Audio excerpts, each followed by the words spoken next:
बात ना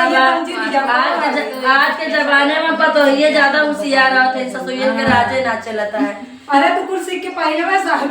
ऐसा सोची हम का कहा था ये हमरे देखे वाले बताओ जाए इनके नजरिया उल्टा बा कि हमारा भैया देख ला महतारी जे खायल पियल ना देख सकत है ये लोग और कर देखी है दूसरे घर की अरे घर का करे नहू के पतो गाँव का के ससुइये बन हां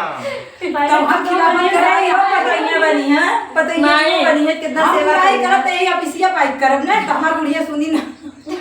हमारे सब तो किसी करत है कौन करते उनके आगे हम सुनत है ना हमारे माई बुराई करत उता और इधर हमने सुनत है। धन्यवाद आप सबका वीडियो शेयर करके मजा आएगा।